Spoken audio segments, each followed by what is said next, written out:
Well, good morning, and like I said, I'm so grateful that you decided to brave the cold. I love it. A couple notes before we start. One, this is my preaching Bible, if you will, and I usually just keep it right here so I don't ever forget it, because I've done that before where I've gone to a church and I've forgotten to bring the Bible, right? It's kind of whatever. So I'm like, I'm just going to leave it here. It'll be all right. And so this morning, I'm going to call them gremlins. There were a bunch of little tiny gremlins, including my own, that were huddling around. And I just picked it up, and there's like grease all over it and like crumbs. Like, nice, awesome, all right, it's good. So it's funny. The second thing is I want to apologize to you because I misspoke last week. I had told you that Pastor Kyle gave a dog a haircut, and he in fact did not. And so he has done that before, and I thought that maybe he could sit in a chair next to and give this dog a haircut, but he's not quite there yet. Doesn't quite have the strength. So continue to pray for him. For that, and that he can get his breathing under control, get his oxygen where it needs to be, because I know they dearly miss you guys. And they've been staying home because the doctors just said you cannot get sick at all. Even us, we've been over there just a few times, and when we are, we're masked up.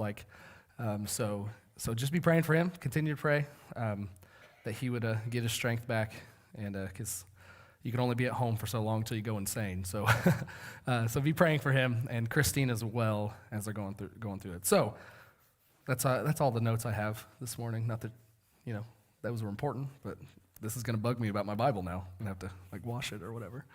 But hey, we're in our third week of our new sermon series. It's not new anymore, I guess, but our January sermon series called Distinct, where we are talking about all things that are different and unique and what makes us unique and why that matters in the purpose of God's kingdom. I've been on this kick of food every time that because I love food, so I think we all do, but I've been on this kick of food to start up my sermon, so I'm going to do this again. So I want you to think of food. Some of us are picky eaters in this room, right? We talked about this last week. But we discussed that to some of us, food is basically all the same. It all has the same taste. Like we talked about chicken or Chick-fil-A or Popeyes. And there are some people that are like, it really just tastes the same. It's chicken. Like chicken is chicken. Some of us were ready to go to war over which one that we wanted to talk about. So it's whatever. We'll eat whatever. It doesn't matter. Some people, it's a big deal, right? Like the people their food can't touch on their plate, or it's got to be the exact. Like when I order a medium rare steak, gosh darn it, it's got to be medium rare. Whatever those people. It's got to be the right consistency, the right color, the blend of flavor. Everything's got to be perfect. And it's a good thing, though, that there's so much variety in food, right? Because if not, they'd just be kind of boring. I know you shouldn't eat to have fun, but I do.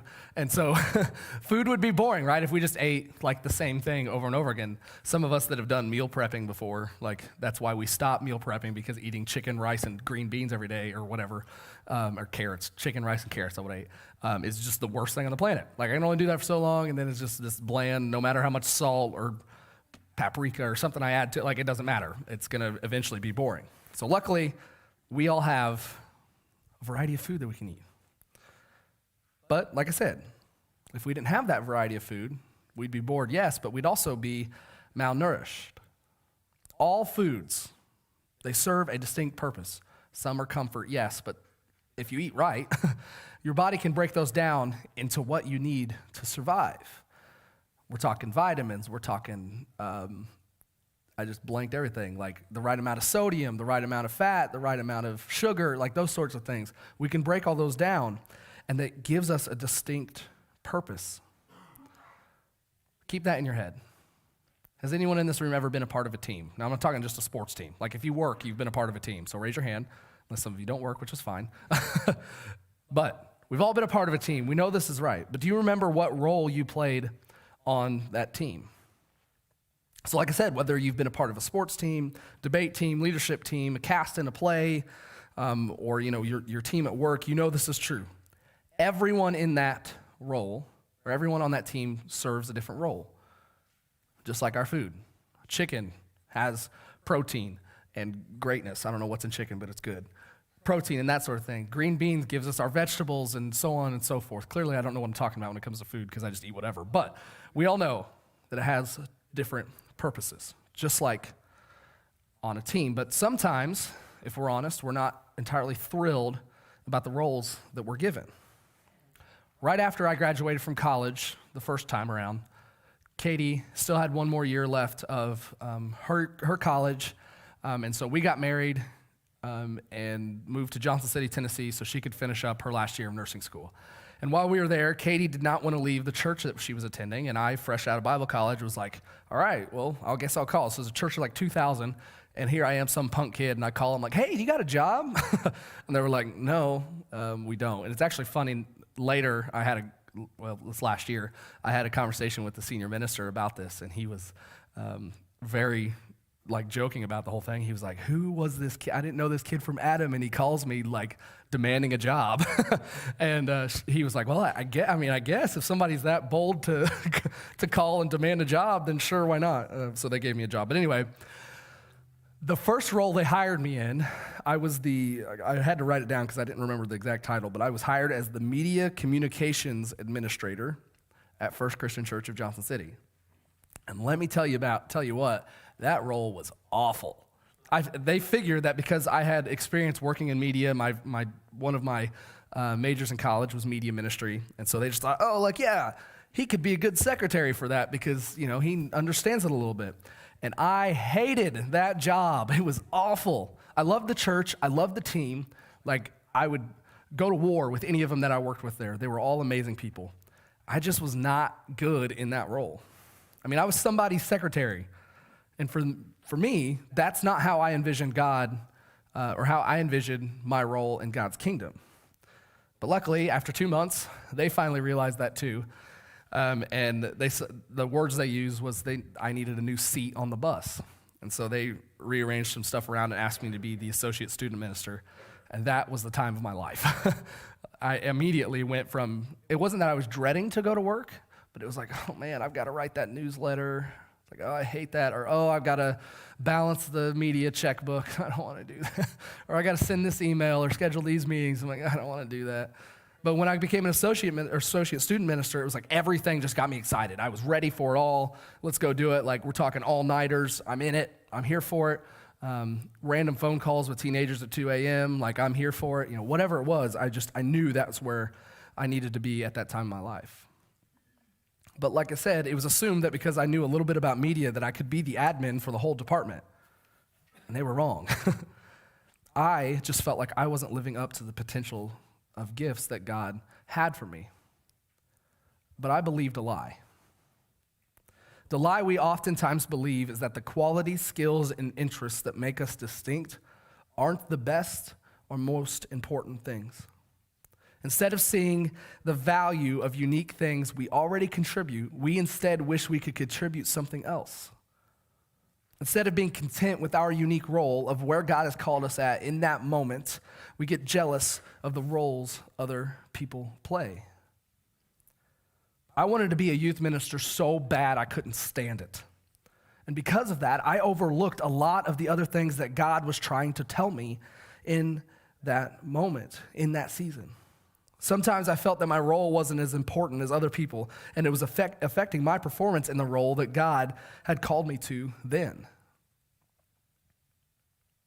But what if I told you that the idea that some skills, abilities, or roles are better or more important than others? That's a lie. Maybe that the best role for you to play is the distinct role that only you can play. That's the truth. We've been talking about what it means to be distinct. First week, we talked about how Jesus is distinct because he's unlike anyone else who has ever lived. He is God. Second week, we talked about how you and I are made distinct too because we were made by God. So today, I want us to think about what we can actually do with our distinctiveness. Because it's one thing to know that we're unique, but it's an entirely different thing to act like we believe it. And anybody who knows me knows that this is a topic that I get fired up on, so let's roll into it. I love it. There's a guy named Paul. I'm sure you're familiar with him. He wrote a lot of the New Testament of the Bible, and he has a lot of very helpful things to say about this, but specifically, we're going to look at 1 Corinthians 12. So if you got your Bibles with you, turn over to 1 Corinthians 12. It'll be on the screen too here in a second. But as you turn, I just want to talk about Paul a little bit. Paul had a very unique faith journey. Before he started following Jesus, He was so opposed to Christianity that he chased down Christians, threw them in prison, and even had some of them murdered. But then he had an encounter with Jesus that changed everything. When he realized that Jesus really was God, Paul made it his mission to tell it to everyone who would listen. And that distinct mission had two parts. One, Paul's mission was to help spread the good news of Jesus throughout the whole world so God's family could grow wider. But specifically, Paul's mission was to spread the gospel of Jesus to people who were not Jewish. And thanks to his background and experience, he was equipped to do that. The second part of his mission was to help faith communities who were already following Jesus encounter Jesus to continue to grow deeper. Paul was chosen by God to help lead the early Jesus movement and guide local faith leaders. Here's one of the things that Paul wrote in 1 Corinthians 12. We'll be there. So check it out, 1 Corinthians 12. I thought I marked it. Maybe I didn't. Yeah, there it is. We're going to read 1 through 11 here. He's addressing several issues. If you don't know anything about the Corinthian church, man, they were, you think the American church had some problems. The Corinthian church was messed up. So Paul is addressing a lot of those things. So 12:1. Now concerning spiritual gifts, brothers and sisters, I do not want you to be unaware. You know that when you were pagans, you used to be enticed and led astray by mute idols. Therefore, I want you to know that no one speaking by the Spirit of God says Jesus is cursed, and no one can say Jesus is Lord except by the Holy Spirit. Now there are different gifts, but the same Spirit. There are different ministries, but the same Lord. And there are different activities, but the same God produces each gift in each person. A manifestation of the Spirit is given to each person for the common good. To one is given a message of wisdom through the Spirit. To another, a message of knowledge by the same Spirit. To another, faith by the same Spirit. To another, gifts of healing by one Spirit. To another, the performing of miracles. To another, prophecy. To another, distinguishing between spirits. To another, different kinds of tongues. To another, interpretation of tongues. One and the same Spirit is active in all of these things, distributing to each person as he wills. We'll stop there, but then after that is one of the best parts of the whole 1 Corinthians, where Paul goes into us being all one body, united, doing the same thing. But in Corinth, it seems as though people were struggling with their roles in the church and, well, frankly, in life. There were some that had distinct gifts, talents, and roles that were being elevated as if they were better than others, leading to jealousy, hurt feelings, and unnecessary desire for people to have certain roles and gifts, even if those roles and gifts weren't a natural fit. I've been in ministries and churches before where that's the case. As a guitar player, I get the weird comment every now and again by somebody who's like, well, I can't serve in the church. I don't have any talents. Like, well, I just strum a guitar. It's like really not that hard, especially worship music. It's not that difficult. Or they say like, oh, well, you're on stage and you have that boldness to do that. And I'm like, so? It's like what God has called me to do. I mentioned to you last week, I don't prefer this, but I know that's what God has called me to do. But Paul knew God had created everyone with certain things that made them distinct, and it was a tragedy, and I'm using that word as boldly as I can. It's a tragedy for anyone to ignore their God-given distinctiveness because they didn't think it was good enough. Paul also knew that no one person in the community was more important than the other, but because those people had elevated other gifts as more important, they had also begun to elevate certain people as more important. And that is a tragedy too. So Paul needed the Corinthians to understand this. Each of our unique gifts come from God. Even when it seems random or the gifts we receive aren't the ones we wish we had, God gave us our gifts on purpose for a purpose. God gave us our gifts on purpose for a purpose. So what is that purpose? And to answer that question, we're going to look at another guy named Peter, who was actually in Jesus' in crowd. He was of course, we know Jesus had 12 disciples, but Jesus had two other guys that he really poured into, and that was Peter and John. So Peter, it was one of those guys that were in that in crowd. So turn over to 1 Peter chapter 4. 1 Peter chapter 4. Like I said, Peter was one of the first followers of Jesus. He spent over 3 years walking side by side with him. Peter's history with Jesus was an experience that Paul just didn't have, which means Peter was equipped to lead in ways that were different, but no more or less important than Paul. As we know, Peter had a history of being pretty outspoken, sometimes even hot-headed. He let you know what he thought at all times. Although this feature of Peter's personality got him in trouble at times, his passion and enthusiasm were really important tools for the mission of God that God used. With that in mind, let's read 1 Peter 4, 7 through 11. I don't think I marked that actually, but here where we're at. 7 through 11, 1 Peter 4. The end of all things is near. Therefore, be alert and sober-minded for prayer. Above all, maintain constant love for one another, since love covers a multitude of sins. Be hospitable to one another without complaining. Here, verse 10, highlight this. Just as each one has received a gift, use it to serve others as good stewards of the varied grace of God. If anyone speaks, let it be as one who speaks God's words. If anyone serves, let it be from strength God provides, so that God may be glorified through Jesus Christ in everything. In everything. To him be the glory and the power forever and ever. Amen. That's pretty to the point, right? Peter reminds us that the gifts God gives us aren't just for fun or to build up our egos. They're not trading cards that we just collect and keep and put it away in a box and hope in 30 years it'll be worth something. A lot of those baseball cards aren't worth anything. Your gifts were meant to be used to serve God and others. Peter and Paul had very different backgrounds, temperaments, experiences, and areas of expertise. Paul was a trained scholar in the Jewish scriptures. Paul was an elevated man in the status of Israeli culture. Peter was a fisherman. When Peter was arrested, those elevated scholarly people that probably included Paul when he was arrested looked at Peter and was like, that is an uneducated, untrained man. And he has thousands and thousands of people following the cause that he fights for. Their differences down the road, when Paul eventually became a Christian, their differences did lead to fights. They had disagreements over each other's leadership and how that they both did things, but guess what? They were both used by God in significant ways to spread the good news all over the world, not despite of their distinct gifts, but because of their gifts. Peter and Paul understood that our gifts are all meaningful because they can all be used to help love others and make a difference in the world. Because of our distinct gifts, we can all serve in distinct ways.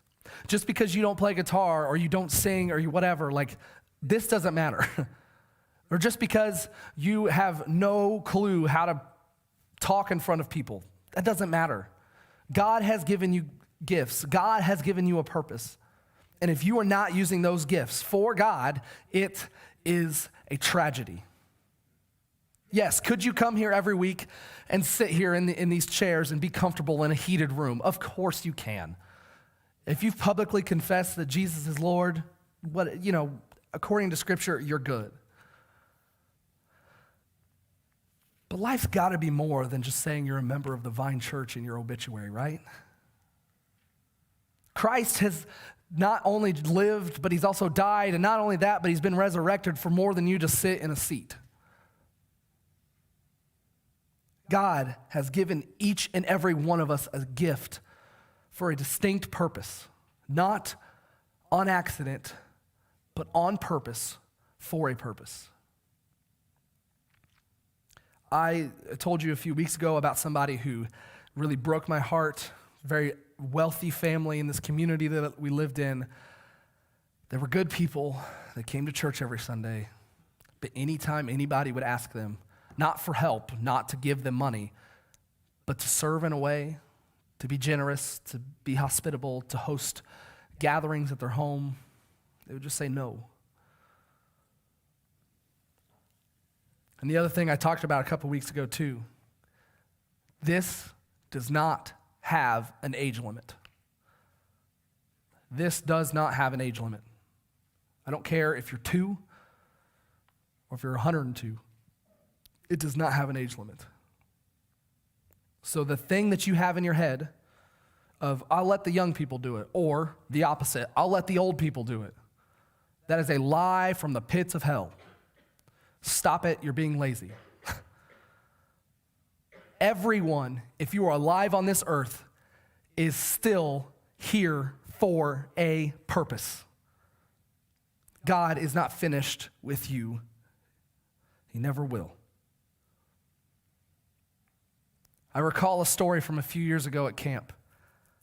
Actually, Lil Bill was there. He was leading the camp that week, so it was a good week. We had kind of a talent show. I don't remember what day, toward the middle end of the week or whatever. I recall this kid, 12, couldn't be more than 13. He comes forward. He's like, "Hey, I've got a talent, but I can't really I can't do it. I don't have the facility." It was like, "Okay, whatever. What is it?" And he was like, "I create video games." I was like, "Oh yeah, all right, yeah. Come up. Well, we could talk through that." And so the 12-year-old, whatever, he comes up and he says that in the microphone. He's like, "I don't really, I can't show you this, but I program video games." And he talked about the games that he was creating. It was beyond my mind, and it was blowing my mind, to be honest with you. And we were going, it was actually really funny. We had him, to show a talent, we had him do the Mario, one-up thing. And the guy in the media booth found the Mario, cha-ching button. So every time he'd do it, we'd cha-ching. It was really funny. And he was having a good time with it. But I asked the students, in the whole room, I was like, "Hey, do you think that he could use programming video games to serve the Lord?" And several of them were like, "No, he can't." I'm like, "Yeah, he can. God has given him that. I couldn't do that. 99% of us in this room couldn't do that. God has given that kid a distinct answer, or distinct gift for a distinct purpose. I don't care if you love to fish, read books, crochet, collect old rock and roll posters. God can use all of your hobbies and all of your gifts to serve the Lord and to make this world a better place.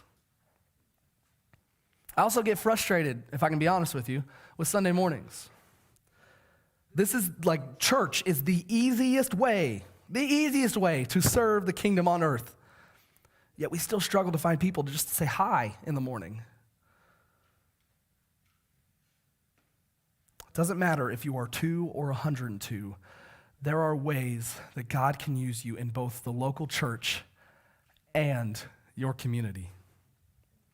I was told this past week, as we begin to kind of wrap up here, I was told this past week of a story that happened at the Barefoot Burger, I can never say that, here in town, here in Crawfordsville. Paul Coleman, I'm sure if you've read the paper at all this week, he's a famous Christian musician who was here in town to do a show over at New Hope this week. And Tyler Smith, who a lot of you know, is the youth pastor at New Hope, one of my best friends. He was telling me this story this week, and it was like my jaw was dropped. It was awesome. But Tyler said that Tyler and his wife and Paul and his wife, they went out to dinner once Tyler picked them up from the airport this week. They went to dinner on Saturday night. They began the night sitting in the family section, but the later it got, the bar side of Barefoot Burger began to get crowded. I guess there was a work party or something that was going on, so it was almost full capacity. But after a while, after several conversations, and Tyler said I think they were there for a couple hours, Paul just got up and he went into the bar part of the Barefoot Burger and he just sat at the bar, ordered a water, sat there. And Paul was laughing with people and kind of dancing with people. This is a Grammy-winning Christian musician who's been in the Newsboys, has been traveled all the world spreading the gospel. And here he is, he just said it was really funny to look at. I skipped ahead a little bit, but eventually, though, as Paul was sitting there was a young man that walked up next to him who had 2 full sleeves of tattoos. And so Paul just struck up a conversation with him and said, "Hey, what's the story behind those?" And so the conversation just naturally progressed, and Paul just asked the man, what's your story? What's going on? How you here? What's your background? The young man began to tell Paul that he was actually a pastor's kid that had moved around a lot and no longer had a relationship with God. The young man was 5 months sober from meth, but he still enjoyed smoking marijuana and drinking. At this point in the conversation, The young man had no clue who Paul was. So for him to just naturally begin to talk about God was crazy. And so Paul eventually just asked him about his relationship with God, because he was, the words Tyler used, he was curious about other people's view on faith and life. The young man at the bar stepped back away from Paul and asked him, "Why do you care?" So Paul, again, he just said, "I'm curious." So the young man proceeded to tell him that he had lost his faith in God because of other people and that he'd given up a long time ago. After a fairly long conversation and some tears, Paul just ended the conversation for praying for the young man and getting him in touch with the fine folks over at New Hope. Although this is an amazing story, my point in telling you this is that God can use you wherever you are to just listen and pray for people. That's all Paul did. Just because he is a Grammy-winning Christian music person, that had no relevance. Those gifts had no relevance to Paul just sitting at that bar stool and listening to that young man. Now, I don't know if, I'm praying that young man is in church today. I have no idea. No clue where that there's not like a nice little bow at the end of this. But that's what it's like just to care for people. We can talk and sit here for hours about the individual stories of people being faithful and serving the Lord. But the main point here is that I want you to realize that anyone with a brain can serve God. The question you need to ask yourself is, are you willing? Every night when Levi and I, we say our prayers, and every single night our prayer is that, mainly for me, so he doesn't wake up in the middle of the night, but I do pray, Lord, I always pray as if I'm Levi. So I say it in the first person. So Lord, please let me go to sleep tonight and stay in my bed all night, because that's a thing. Stay in my bed all night so I can grow big and strong to serve your kingdom. That's our prayer every single night. And by golly, I shouldn't say this out loud. Levi is really good at staying in his bed and sleeping all night. But then Levi, when he gets up the next day, he always asks, what are we going to do? Are we going to go talk to people or whatever? And Levi's the most caring kid on the planet. It blows my mind that I'm his dad. Like, he genuinely loves people. He loves to be around people. He loves to play with them. He loves to make everyone feel happy. There's been a couple times where just life being heavy, where Katie and I are sitting on the couch just holding each other in tears or whatever. And Levi will walk over to us and hug us and pat us on the head and say, "It'll be all right, Mommy, Daddy. It'll be all right." Like, the kid is 2. And he's incredible. But him being loving and compassionate, every single kid he sees in the morning, parents, I'm sure you know this, he gives them a hug. Those little things, his compassion, his love for people, he's 2 years old, and that is still serving the Lord because he's loving others like Jesus did. So you see, it's not just people like Peter and Paul who can figure this out. It's people like you and me. It's people within our own community. We can all make a distinct difference in the world because we all serve in distinct ways and because we were all created by God with unique gifts.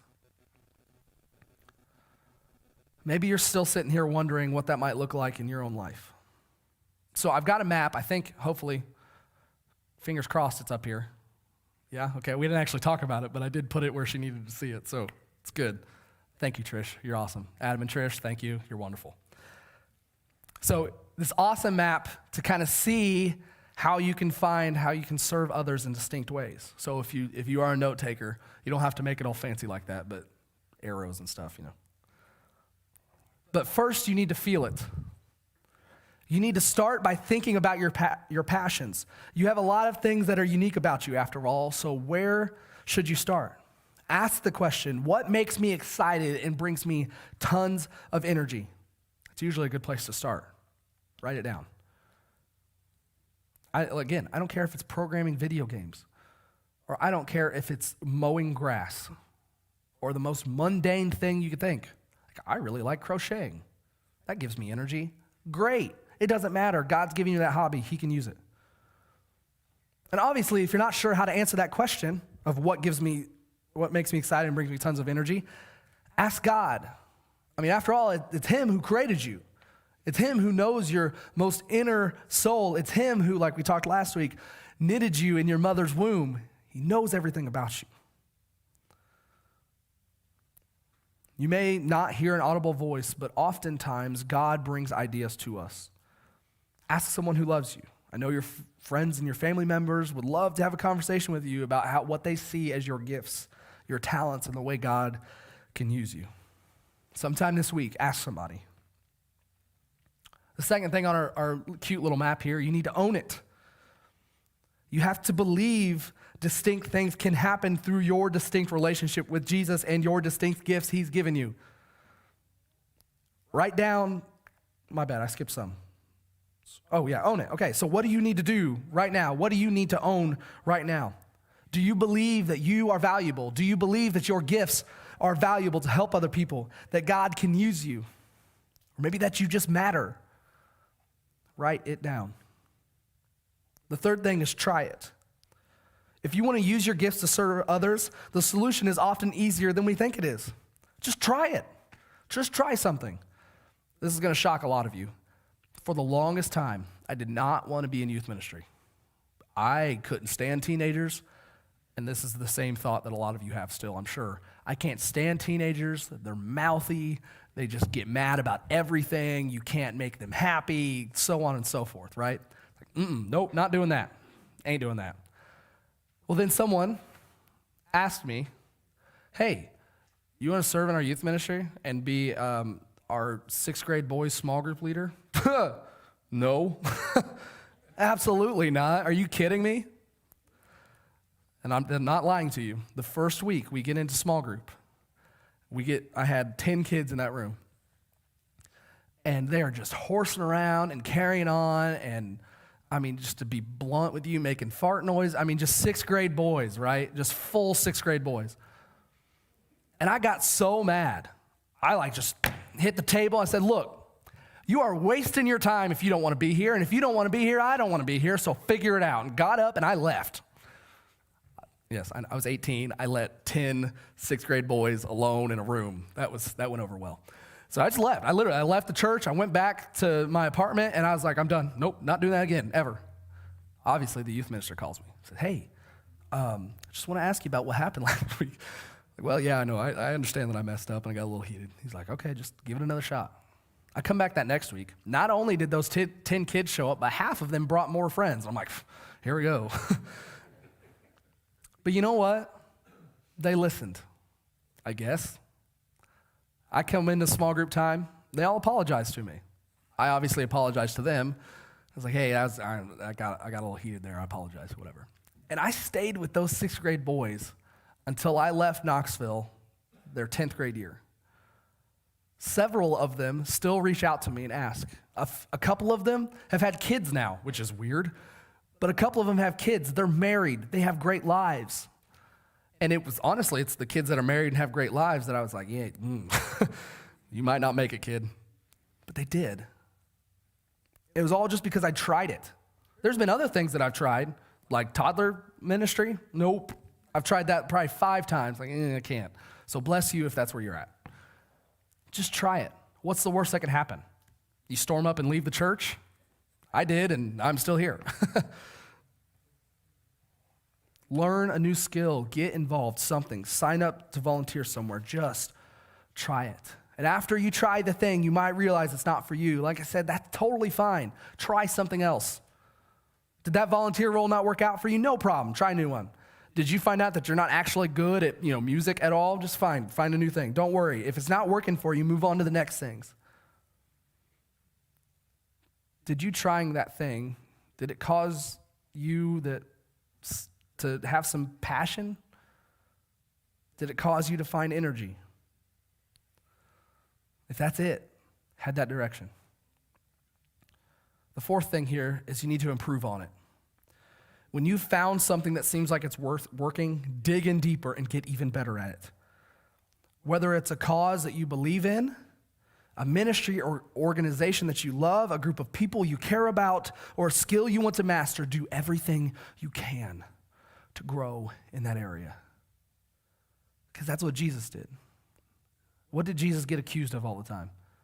Hanging out with sinners, hanging out with people that were not religious, hanging out with people that were not following God. But Jesus tried something, found out that was his thing, and kept doing it. Which leads us to our last point here. We need to live it. Sometimes we can get so caught up in preparing to do something that we never actually do it.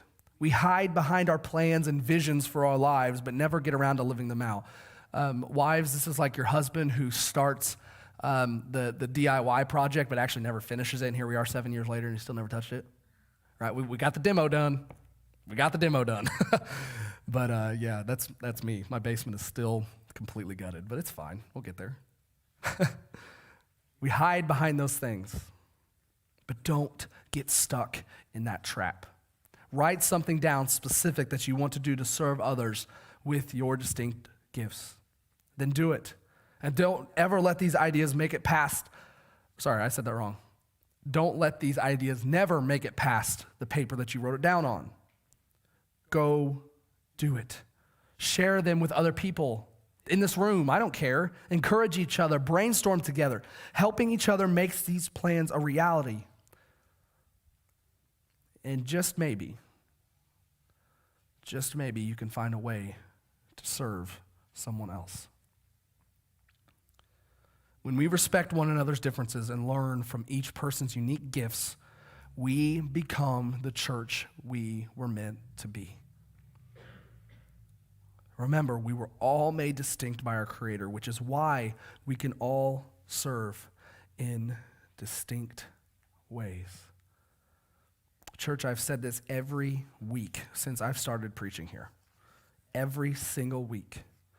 We all know that our world is not beautiful. We all know the problems of our earth. We all know the problems of this world right now, in our country and everything else.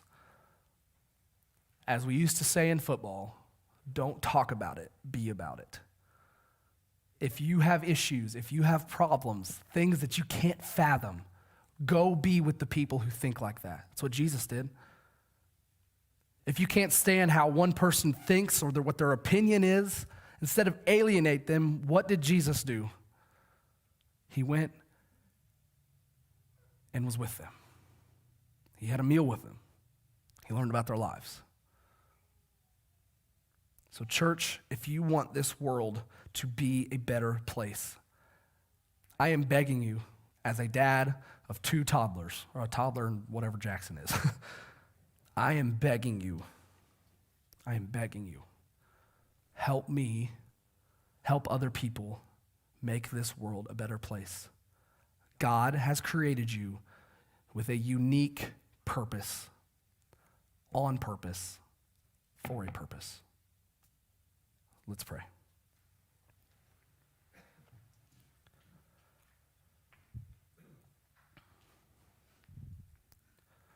Father, just to be completely blunt with you, this is something I get very emotional about. Because I know at one point, you looked at me and said, hey, life's not about you. It's time to wake up. And Lord, I get emotional when other people don't listen to that call. Yes, is it okay for us to sit here in this pew and still punch our ticket to heaven? I guess. Your word says that that's totally can happen, but we know that you have called us to so much more. You've called us not to a life of mediocrity, but a life that is full.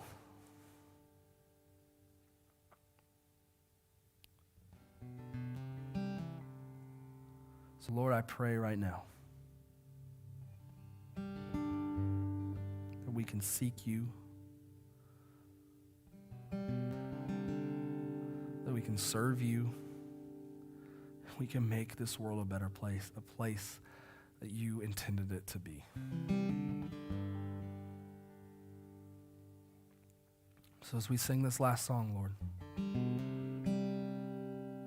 as we sing, I surrender all, everything to you, my God, I surrender all. Let us not just sing it, but let's live it. It's in your name we pray.